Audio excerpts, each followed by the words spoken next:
Phone tapping case క్లైమాక్స్కి వచ్చిందా? ప్రస్తుతం జరుగుతున్న పరిణామాలు చూస్తే దాదాపు క్లైమాక్స్కి వచ్చిందనే అనిపిస్తోంది. ఎందుకంటే ఈ కేసుకు సంబంధించి దాదాపు 6,000 మంది నెంబర్లని అనధికారికంగా ఫోన్ ట్యాపింగ్ చేసి దాన్ని రకరకాల ప్రయోజనాలకి వినియోగించారు అన్న ఆరోపణలు ప్రస్తుతం అధికారంలో ఉండి గతంలో ప్రతిపక్షంలో ఉన్న కాంగ్రెస్ సర్కార్ కానీ ముఖ్యంగా స్వయంగా ఈరోజు ముఖ్యమంత్రిగా ఉండి ఆ రోజు ప్రతిపక్షంలో ఉన్న రేవంత్ రెడ్డి ప్రధానంగా ఇదే అంశం మీద పదే పదే ఆనాడు బీఆర్ఎస్ సర్కార్ని ఆరోపిస్తూ వచ్చారు. అందులో పారిశ్రామికవేత్తల ఫోన్లు ట్యాప్ చేయడం ద్వారా పార్టీకి నిధుల సమీకరణ జరిగింది. అదేవిధంగా ఇంకా మీడియా, దాంతోపాటు సినీ ప్రముఖుల ఫోన్లు, వీటితో పాటు ఈవెన్ సొంత పార్టీలో ఉన్న రాజకీయ నేతల ఫోన్లు, ప్రతిపక్షాలకు సంబంధించిన ఫోన్లు అన్నీ కూడా ట్యాప్ చేశారంటూ ఒక రకంగా కొంతమంది కుటుంబాలకు సంబంధించిన వ్యవహారాలు కూడా ఈ ఫోన్ ట్యాపింగ్ చేశారు అని చెప్పి, కుటుంబ సభ్యుల ఫోన్లు కూడా ట్యాప్ చేశారు అని చెప్పి ఆరోపణలు వినిపించినాయి. ఆ నేపథ్యంలో దీని మీద ప్రత్యేక దర్యాప్తు కోసం నియమితమైన తొలత ఈ ఫోన్ ట్యాపింగ్ కోసం ఏర్పాటు చేసిన ఒక టాస్క్ ఫోర్స్ ఆ రోజు ప్రభాకర్ రావు నేతృత్వంలో, ఆ రోజు డీజీగా ఉన్న ప్రభాకర్ రావు నేతృత్వంలో ఏర్పాటైన టాస్క్ ఫోర్స్కు సంబంధించి ఆనాడున్న అధికారులను అందరినీ కూడా విచారణకు పిలిచింది.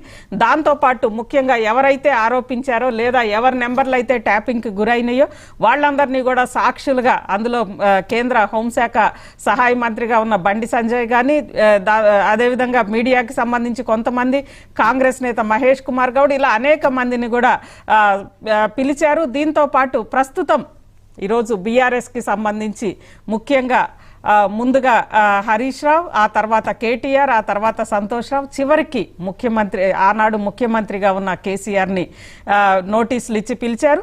ప్రస్తుతం కేసీఆర్ విచారణ నందినగర్లోని ఆయన నివాసంలో జరుగుతోంది. ఈ నేపథ్యంలోనే నిన్నటి నుంచి కూడా బీఆర్ఎస్ వర్గాలు పెద్ద ఎత్తున నిరసనలకు పిలుపునిచ్చారు. ప్రధానంగా కేసీఆర్ తెలంగాణ అసాధ్యం అనుకున్న తెలంగాణని సుసాధ్యం చేసిన ఒక గొప్ప నాయకుడు కేసీఆర్. అలాంటి వ్యక్తి మీద ఇలాంటి ఆరోపణల ఇదంతా కూడా రాజకీయ కక్ష సాధింపు చర్య అని చెప్పి బీఆర్ఎస్ ఆరోపిస్తూ నిరసనలకు దిగింది.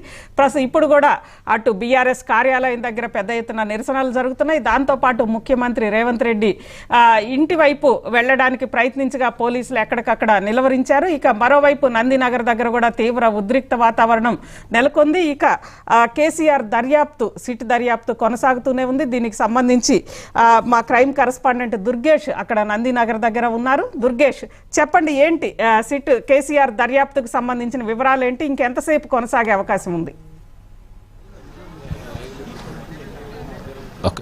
తెలంగాణ రాష్ట్రం సంచలనం రేపినట్టు ఫోన్ ట్యాపింగ్ వ్యవహారం అంటే ఒక కీలక దశకు చేర్చేందుకు సిట్టు భావిస్తున్నట్టు నేపథ్యం అని చెప్పుకోవచ్చు. ఎందుకంటే ఒక ఫోన్ అంతా ట్యాపింగ్ జరిగిందంతా కూడా వివిధ ప్రాంతాలకు సంబంధించినట్టు, అంటే ఒక పక్కన చూసుకుంటే రాజకీయ నేతలు కానివ్వండి, మరో పక్కన చూసుకుంటే వ్యాపారవేత్తలు కానీ, సినిమా రంగం కానివ్వండి, ఫార్మా కంపెనీలు కానివ్వండి, రకరకాలకు సంబంధించినటువంటి ఫోన్ ట్యాపింగ్లకు పాల్పడ్డారు అని చెప్పి ప్రధానమైన ఆరోపణ జరుగుతున్న నేపథ్యంలోనే ఇప్పుడు ఆల్రెడీ బీఆర్ఎస్ పార్టీలో కీలక నేతలుగా ఉన్నటువంటి నలుగురు ఎవరనేది కూడా అందరికీ తెలిసిన విషయం. దాంట్లోనే భాగంగా హరీష్ రావును విచారించడం జరిగింది, ఒక పక్కన కేటీఆర్ని విచారించడం జరిగింది, మరో పక్కన సంతోష్ రావును విచారించడం జరిగింది. ఈ రోజు చూసుకున్నట్టయితే మాజీ ముఖ్యమంత్రి కేసీఆర్ను కూడా విచారించినటువంటి పరిస్థితి అయితే ఉంది. దాదాపుగా 4 గంటలకు పాటుగా పైగానే విచారణ సిట్టు అధికారులు కొనసాగుతున్నటువంటి విచారణ. ఎందుకంటే కూడా ప్రభాకర్ రావు చుట్టే బిగిస్తున్నటువంటి, ఇంకా ప్రభాకర్ రావును ఆల్రెడీ పదవి విరమణ పొందిన తర్వాత ఎందుకు మీరు ఉద్యోగం మళ్ళీ ఇచ్చారు, ఎందుకు అక్కడ పెట్టారు, తన ద్వారా ఎప్పటి నుంచి మీరు ఫోన్ ట్యాపింగ్లో పాల్పడ్డారు, ఎంతమంది ఫోన్ ట్యాపింగ్లో పాల్పడ్డారు, నేరుగా విజయ్ కుమార్ ఆధ్వర్యంలో ఇవాళ సిట్టు అధికారులు ప్రశ్నలు అడుగుతున్నట్టు కూడా తెలుస్తూ ఉన్నటువంటి పరిస్థితి అయితే ఉంది. ఎందుకంటే ఫోన్ ట్యాపింగ్ వ్యవహారం అంతా కూడా ఎవరో ట్యాపింగ్లు చేశారు, ఇజ్రాయెల్ నుంచి మిషన్లు తీసుకొచ్చారా, ఈ ఫండింగ్ అంతా కూడా పార్టీకి అంటే ప్రభుత్వానికి సంబంధించి కాకుండానే పార్టీ ఫండ్ పెట్టి మీరు మిషన్లన్నీ కూడా పెట్టేసి మీరు ఎవరెవరు ఫోన్ ట్యాపింగ్ చేశారు. ఎందుకంటే గతంలో జరిగినటువంటి ఎమ్మెల్యే కొనుగోలు విషయంలో కూడా తను ఆల్రెడీ వాయిస్ మాట్లాడినటువంటి మాటలు ఏదైతున్నాయో అదంతా కూడా మీరు పక్కన ప్లాన్ చేసి రికార్డ్ చేశారంటే ఖచ్చితంగా మీరు అప్పటి నుంచి మీరు ఫోన్ ట్యాపింగ్కి పాల్పడరు, ఎవరెవరి సందర్భంలో మీరు పాల్పడ్డారు అనే దాని అంశంపైన కూడా ఇవాళ విచారణ ఇస్తున్నటువంటి పరిస్థితి అయితే తన దగ్గర స్టేట్మెంట్ రికార్డ్ చేస్తున్నటువంటి పరిస్థితి ఉంది. దాంట్లో కూడా ఎస్ఐబిలో ఉన్నటువంటి యుద్ధంలో గంతమ ఎవరైతే ప్రణీతరావు కానివ్వండి, భుజంగరావు కానివ్వండి, టాస్క్ ఫోర్స్ డీసీపీగా ఉన్నటువంటి రాధాకిషన్ రావు కానివ్వండి, తిరుపతి సంపత్ అన్న వీరందరూ కూడా కలిసి ఫోన్ ట్యాపింగ్లో కూడా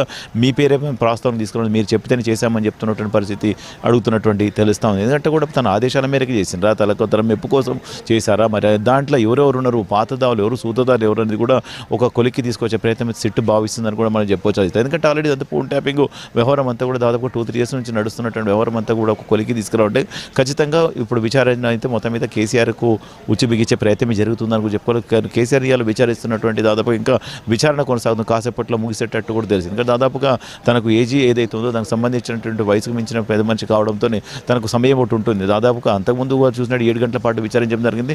తనకు ఆల్రెడీ 4 గంటలు అవుతున్నటువంటి పరిస్థితి. కాసేపట్లో తనకు విచారణ ముగుస్తుంది. ముగిసిన తర్వాత తన దగ్గర స్టేట్మెంట్ అంతా కూడా పక్కడికి బంది ప్లాన్ అనమాట. ఇదంతా కూడా సిట్ అధికారులు ఏదైతే స్టేట్మెంట్ రికార్డ్ చేస్తున్నారో అక్కడ టెక్నికల్ ఎవిడెన్స్ ఆధారంగా తను విచారణ చేస్తున్నారు. అక్కడ అంతా కూడా ఆడియో వీడియో రికార్డింగ్తో తను ఒకవేళ అవసరం అనుకుంటే తను మాట్లాడినటువంటి ప్రశ్నలకు తను ఇచ్చిన సిట్ అడిగినటువంటి ప్రశ్నలకు తన సమాధానం ఏం చెప్పిండు ఇదంతా కూడా లిఖితపూర్వకంగా ఉంటుంది. అక్కడ సిస్టమ్ అన్నీ ఏర్పాటు చేశారు. అక్కడ ల్యాప్టాప్స్ కానివ్వండి, కంప్యూటర్ కానీ, అది వీడియో కానీ ఇవన్నీ ఉంటాయి. ఒకవేళ తను మాట్లాడినట్టన్నీ కూడా క్లియర్గా వాళ్ళ దగ్గర ఫర్దర్గా ఇన్వెస్టిగేషన్లో తను తప్పించుకునే ప్రయత్నం కనుక ఉంటే ఇవన్నీ టెక్నికల్ ఎవిడెన్స్ కోర్టు ముందు పెట్టేందుకు కూడా సిట్ అధికారులు భావిస్తే అవన్నీ కూడా రికార్డు ఆధారంగానే సిట్టు విచారణ అయితే కొనసాగుతుందని చెప్పాడు. మొత్తం నిన్న నుంచి కూడా ఎంత పరిసర ప్రాంతాలన్నీ కూడా పోలీసులు ఎక్కడికక్కడ కట్టడి చేయడం జరిగింది. ఇక్కడ ఉన్నటువంటి నివాసం పరిసర ప్రాంతాలకు ఎవరు రాకుండా కూడా 3 అంచెల భద్రత ఏర్పాటు చేసి ఉన్నటువంటి నేతలందరూ కూడా ఎక్కడికక్కడ అరెస్ట్ చేసి పంపించిన పరిస్థితి అవుతుంది. ఇంకా కాసేపట్లో ముగిసిన తర్వాత తను మీడియా సమావేశం ఏర్పాటు చేస్తానని చెప్తున్నారు. ఇప్పుడు మళ్ళీ అవసరం అనుకుంటే ఈ యొక్క సిట్టుకు ఒకవేళ తిన నుంచి స్టేట్మెంట్ సరిగ్గా రాకుండా మళ్ళీ ఒకసారి నోటిచ్చి మళ్ళీ విచారించేటటువంటి అవసరం అయితే కనిపిస్తుంది. మొత్తం మీద మరి కాసేపట్లో కేసీఆర్ సిట్ విచారణ ముగిసే అవకాశం ఉంది. ఒకవేళ వచ్చిన వివరాల పట్ల సిట్ సంతృప్తిగా లేకపోతే మరోసారి నోటీసులు ఇచ్చి దర్యాప్తు చేసే అవకాశం కూడా కనిపిస్తోంది. ఇక మరోవైపు బీఆర్ఎస్ కార్యాలయం దగ్గర తీవ్ర ఉద్రిక్తత నెలకొంది. దాంతోపాటు రాష్ట్ర వ్యాప్తంగా కూడా బీఆర్ఎస్ నిరసన కొనసాగిస్తోంది కేసీఆర్ సిట్ దర్యాప్తుని నిరసిస్తూ. దీనికి సంబంధించి వివరాలు బీఆర్ఎస్ కార్యాలయం నుంచి మా కరెస్పాండెంట్ రామ్ నరేష్ అందిస్తారు. Ram Naresh, good evening madam, చెప్పండి ఏంటి కొద్దిసేపట్లోనే కేసీఆర్ సిట్ 1 minute రామ్ నరేష్, కొద్దిసేపట్లోనే కేసీఆర్ దర్యాప్తు ముగుస్తుంది అని అంటున్నారు. అదేవిధంగా బీఆర్ఎస్ కార్యాలయానికి వచ్చి మీడియాతో మాట్లాడే అవకాశం కూడా ఉంది. ఈ నేపథ్యంలో ఏంటి ఇప్పుడు అక్కడ ఉన్న పరిస్థితి?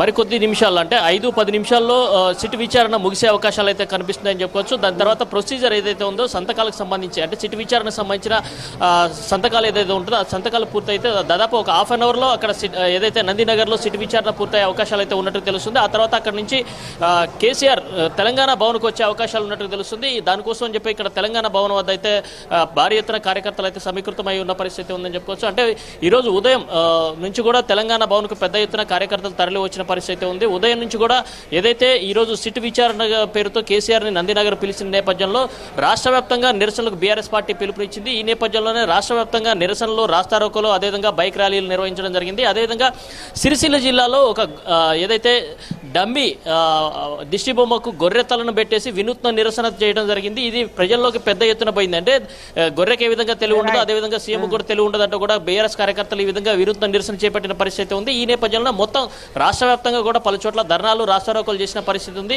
మరోవైపు తెలంగాణ భవన్ వద్ద ఉదయం నుంచి కూడా ఉద్రిక్త వాతావరణం అయితే కొనసాగుతుంది. ఎందుకంటే తెలంగాణ భవన్ నుంచి బయటకు వెళ్లకుండా కార్యకర్తలను అడ్డుకోవడంతో పలుమార్లు తోపులాట జరిగి ఉద్రిక్త వాతావరణం అయితే కొనసాగిన పరిస్థితి ఉంది. మరోవైపు సీఎం ఇంటి ముట్టడికి బీఆర్ఎస్ కార్యకర్తలు ప్రయత్నించడంతో అక్కడ భారీ బందోబస్తు కూడా ఏర్పాటు చేయడం జరిగింది. సీఎం ఇంటి ముట్టడికి వెళ్ళిన తెలంగాణ భవన్ నుంచి బయలుదేరి వెళ్ళిన షంబీపూర్ రాజును అదేవిధంగా ఇతర కార్యకర్తలను పోలీసులు అడ్డుకోవడంతో కొద్దిసేపు వాగ్వివాదం చోటు చేసుకుంది. ఈ నేపథ్యంలో తెలంగాణ భవన్ వద్ద ఉదయం నుంచి సాయంత్రం వరకు ఉద్రిక్త వాతావరణం అయితే కొనసాగిందని చెప్పవచ్చు. తర్వాత ఇప్పుడు సిట్ విచారణకు సంబంధించి మరికొద్ది సేపట్లో అంటే దాదాపు 5 నుంచి 10 నిమిషాల్లో సిట్ విచారణ ముగిసే అవకాశాలు ఉన్నాయి. అక్కడి నుంచి నేరుగా కేసీఆర్ ఇక్కడికి వస్తారని చెప్పే సమాచారం ఉంది. ఇక్కడికి వచ్చిన తర్వాత మీడియా అవకాశం ఉన్నట్టుగా సమాచారం. రైట్ రామ్ నరేష్, ఇక ఎప్పటికప్పుడు వివరాలు అందిస్తూనే ఉండండి. ముఖ్యంగా